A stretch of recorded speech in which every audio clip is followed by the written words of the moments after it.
안녕하세요. 틈틈이와 알아보는 미국 주식 틈틈입니다. 우리가 매일 만나는 그 택배 상자, 또 마트에서 찍는 바코드, 병원에서 차는 환자 식별 밴드. 이 모든 것들 뒤에 어떤 보이지 않는 질서가 있다는 생각 혹시 해보셨나요? 이 모든 걸 가능하게 하는 일종의 보이지 않는 손이 있는데요. 오늘 우리가 깊이 파고들 기업, 바로 지브라 테크놀로지스입니다. 티커는 GBRA죠. 맞아요. 수십 년 동안 바코드나 프린터 시장에서는 거의 왕처럼 군림해온 그런 기업이죠. 그렇죠. 워낙 안정적이라 겉으로 잘 드러나진 않았는데 사실상 모든 산업 현장의 운영을 뒷받침하는 그런 핵심 플레이어였어요. 그런데 2025년 이 조용하던 거인이 갑자기 엄청난 움직임을 보이기 시작했습니다. 와, 정말 격변이라는 말이 딱 맞아요. 1조 원이 훌쩍 넘는 돈으로 다른 회사를 사들이는 거 하면 몇 년 전만 해도 미래먹별이라고 불렀던 로봇 사업은 아예 그냥 미련 없이 접어버렸죠. 네, 맞아요. 그러니까 시장은 완전히 혼란에 빠졌고 그 결과 주가는 연초 대비 30% 넘게 곤두박질 쳤어요. 다들 아니 지브라가 도대체 무슨 생각을 하는 거냐며 의심의 눈초리를 보내고 있죠. 그래서 오늘 저희가 받은 자료들을 좀 보면서 그 질문에 대한 답을 찾아보려고 해요. 과연 지브라의 이 대변신이 위험한 도박일지 아니면 AI 시대를 향한 거대한 도약의 첫걸음일지 말이죠. 좋습니다. 오늘 대화가 청취자 여러분의 투자 판단에 아주 중요한 실마리를 제공할 수 있을 겁니다. 좋습니다. 그럼 먼저 이 기업이 얼마나 대단한 성을 쌓아놓고 있었는지 그거부터 확인해 봐야겠어요. 그래야 이번 변화가 얼마나 파격적인지 좀 체감이 될 테니까요. 전문가님, 지브라가 정확히 어떤 사업을 하는 회사인가요? 지브라는 자동 인식 및 데이터 캡처, 이걸 줄여서 AIDC라는 산업의 세계적인 리더예요. AIDC요? 좀 어렵네요. 용어가 좀 어렵죠. 쉽게 말해서 물류창고나 공장에서 쓰는 바코드 프린터, 스캐너, 그리고 충격이나 먼지에 강한 특수 모바일 컴퓨터, 이른바 러기드 디바이스를 만드는 회사라고 보시면 돼요. 아, 그거요. 산업 현장에서 쓰는 아주 튼튼한 스마트폰 같은 거군요. 정확해요. 바로 그거예요. 이게 소매, 물류, 제조, 헬스케어 가릴 것 없이 거의 모든 산업의 핵심 운영에 들어가요. 그래서 업계에서는 지브라를 산업의 핏줄이라고 부르기도 합니다. 산업의 핏줄이요? 네, 이 핏줄이 막히면 산업 전체가 멈출 수도 있다는 그런 의미죠. 와, 그 핏줄이라는 표현이 확 와닿네요. 만약에 지브라 시스템이 딱 하루만 멈춘다고 상상해보면 바로 체감이 되겠어요.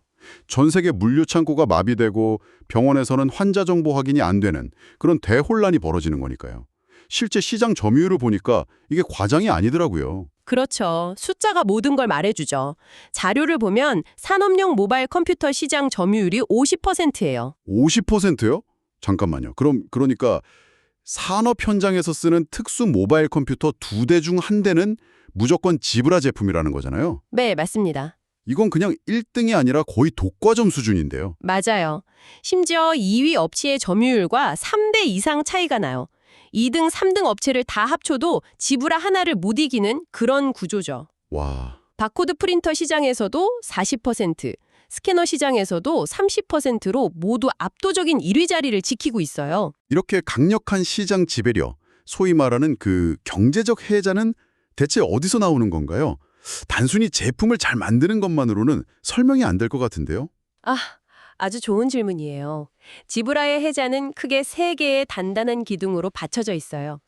첫 번째는 기술적 선점이에요. 기술적 선점. 네. 과거의 경쟁사들이 전부 마이크로소프트 OS에 매달려 있을 때 지브라는 과감하게 안드로이드 OS에 선제적으로 투자했어요.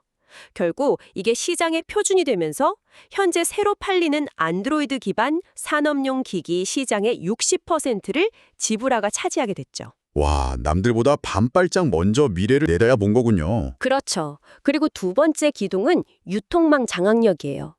전 세계에 10,000개가 넘는 파트너 네트워크를 가지고 있어요. 10,000개요? 네. 경쟁사인 한이웰 같은 경우는 항공우주부터 안전장비까지 이것저것 다 하는 복합기업인데 지브라는 오직 AIDC라는 한 우물만 팠어요. 이 선택과 집중 전략이 파트너들에게 아주 강력한 신뢰를 줬죠. 그리고 마지막 세 번째 기둥이 아마 가장 중요할 것 같은데요. 네. 바로 높은 전환 비용입니다. 한번 기업에서 지브라 시스템을 도입하면 직원들은 그 기계 사용법을 익혀야 하고 회사의 모든 업무 소프트웨어는 지브라 기기에 맞춰서 개발돼요. 아, 이 상황에서 나중에 경쟁사 제품으로 바꾸려고 하면 어떻게 될까요? 생각만 해도 끔찍하네요. 직원들 교육 처음부터 다시 시켜야 하고 수억 원들에 만든 소프트웨어도 전부 새로 개발해야 하잖아요. 배보다 배꼽이 더 크겠는데요? 바로 그거예요. 비용, 시간, 운영 리스크가 너무 커서 웬만해선 다른 제품으로 바꿀 엄두를 못 내는 거죠.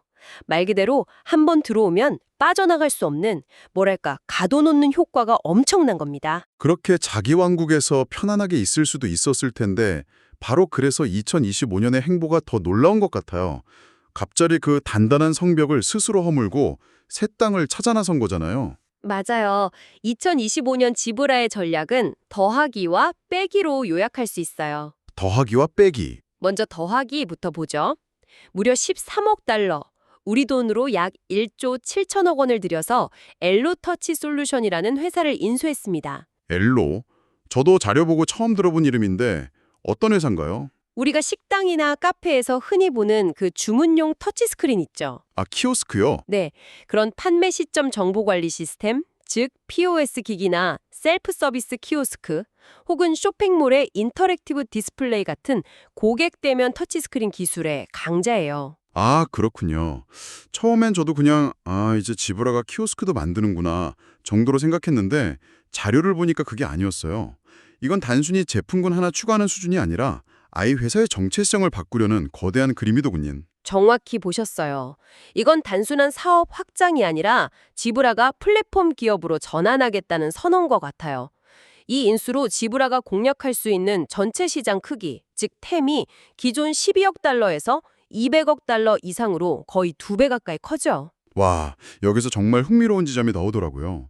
지브라의 비전이 연결된 최전선의 모든 데이터를 장악하겠다는 거잖아요. 이걸 제 나름대로 해석해보니 기존의 강점이었던 창고나 물류센터 같은 백오피스에서부터 엘로 인수를 통해 새로 얻은 매장 계산대 같은 프론트라인, 즉 고객과 직접 만나는 공간까지 모든 데이터를 하나로 연결해서 지배하겠다는 그런 야망으로 들렸어요. 완벽한 해석이에요. 창고에서 상품이 나가는 순간부터 고객 손에 들리는 마지막 순간까지 그 모든 과정의 데이터를 손에 쥐겠다는 거죠. 자, 이런 거대한 더하기가 있었다면 아주 냉정한 빼기도 있었어요. 아, 그렇죠. 바로 로보틱스 자동화 사업, 즉 패치 로보틱스를 매각한 결정입니다. 이게 정말 의외였어요. 로봇은 미래 산업의 꽃이라고 다들 말하는데 왜 이걸 포기했을까요? 심지어 2018년에 거의 3억 달러나 주고 인수한 회사잖아요. 꽤 큰 돈을 투자했던 건데. 여기에 경영진의 아주 냉정한 현실 인식이 깔려 있어요. 한마디로 로봇 시장의 성장 속도가 생각보다 너무 더뎠던 거예요. 하지만 그게 좀 아쉽지 않나요? 로봇 시장이 지금 당장은 더디더라도 결국엔 터질 시장이라는 게 중론이잖아요. 너무 성급하게 미래를 포기한 건 아닐까요? 충분히 그렇게 생각할 수 있어요. 하지만 지브라 경영진은 다르게 판단한 거죠.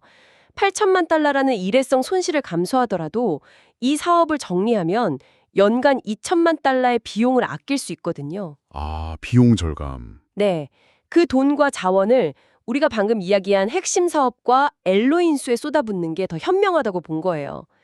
이건 성장성이 낮은 사업을 과감히 정리하는 아주 규율 잡힌 자본 배치의 사례로 볼 수 있습니다. 미래의 막연한 꿈보다는 현재의 이익과 전략적 집중에 베팅한 거죠. 알겠습니다.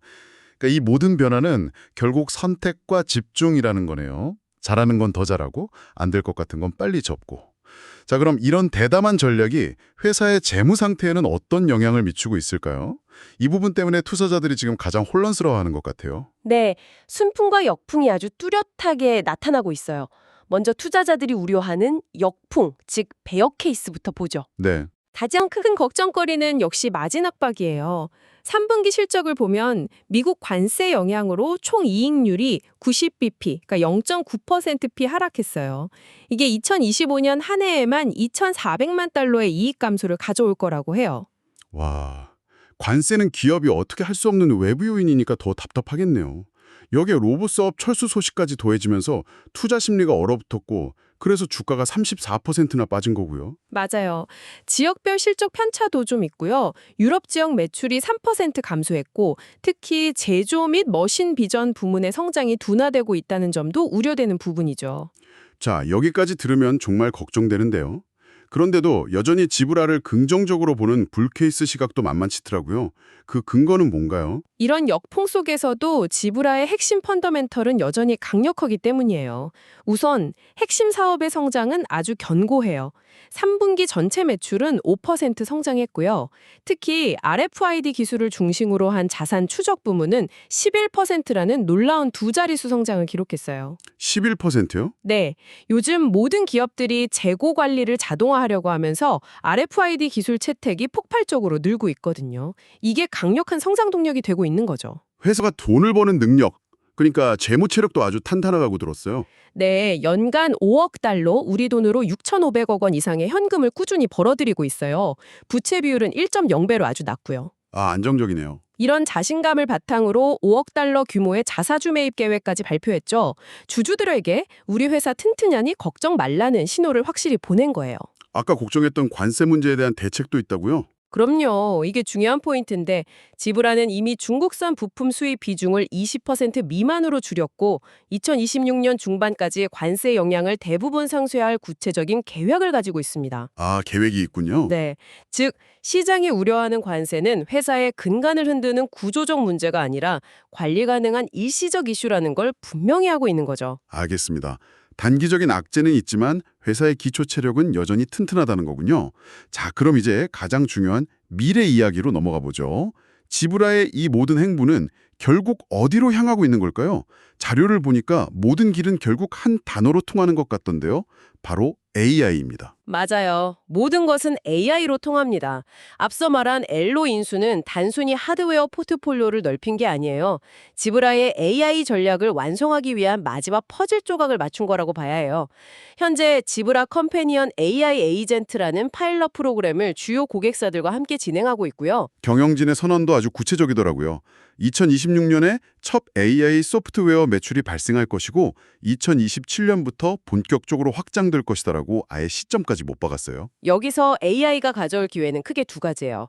하나는 말씀하신 대로 새로운 AI 소프트웨어를 팔아서 직접적으로 수익을 내는 것이고, 다른 하나는 그 AI 소프트웨어를 원활하게 돌리기 위한 새로운 고성능 하드웨어 수요를 창출하는 겁니다. 아, 잠시만요. 거기서 무릎을 탁 쳤어요.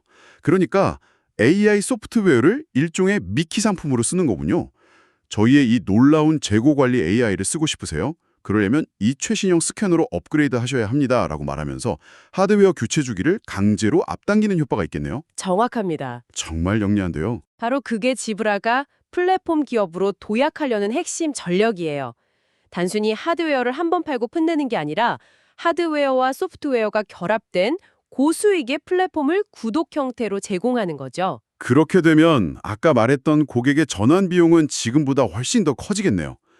하드웨어뿐만 아니라 업무의 두뇌 역할을 하는 AI 소프트웨어까지 지브라 플랫폼에 종속되면 다른 회사 제품으로 바꾸는 건 거의 불가능에 가까워지겠어요. 그렇죠. 지브라의 경제적 해자는 지금보다 훨씬 더 깊고 넓어질 겁니다. 지브라의 최종 목표는 물류 창고 직원부터 매장 점원까지 이 세상 모든 최전선 작업자를 위한 필수 AI 플랫폼이 되는 거예요. 단순히 데이터를 수집하는 도구를 파는 회사를 넘어 그 데이터를 분석하고 실행하는 두뇌 역할까지 하겠다는 엄청난 포부죠. 와, 오늘 지브라의 대변신을 쭉 짚어보니까 왜 이 기업을 보는 시선이 이렇게 극명하게 갈리는지 알 것 같아요. 그렇죠. 먼저 긍정적인 시각부터 정리해 볼까요? 시장의 압도적인 지배자가 저성장 사업은 과감히 정리하고 AI와 리테일 자동화라는 거대한 파도에 올라타기 위해 대담한 변신을 시도하고 있다. 따라서 현재의 주가 하락은 오히려 장기적인 관점에서 저가 매수의 기회다. 이렇게 볼 수 있겠네요. 맞아요. 반면 부정적인 시각은 이렇고요. 막대한 돈을 쓴 인수가 성공할지는 아직 미지수고 AI 사업으로 돈을 번다는 건 아직 증명되지 않은 미래의 이야기일 뿐이다. 당장 눈앞에는 관세와 경기 둔화라는 현실적인 위협이 버티고 있다. 네, 두 관점 모두 충분히 일리가 있어요. 결국 지브라의 미래는 이 과감한 베팅이 성공하느냐, 실패하느냐에 달려 있다고 봐야죠. 자, 오늘 지브라 테크놀로지스에 대해 정말 깊이 파고들어 봤는데요. 마지막으로 청취자 여러분께 이런 질문을 던져보고 싶어요. 세상의 모든 자산과 사람이 데이터로 연결되는 지금 우리는 어쩌면 그 데이터를 수집하고 전송하는 도구의 가치를 너무 낮게 보고 있는 건 아닐까요? 흔히들 데이터가 21세기의 석유라고 하잖아요. 그렇죠. 그렇다면 그 석유를 시추하고 정제하고 운반하는 장비를 만드는 지브라 같은 기업이 결국 이 거대한 디지털 경제의 숨은 승자가 될 수 있지 않을까요? 청취자 여러분의 생각은 어떠신가요? 댓글로 여러분의 생각을 자유롭게 남겨주세요.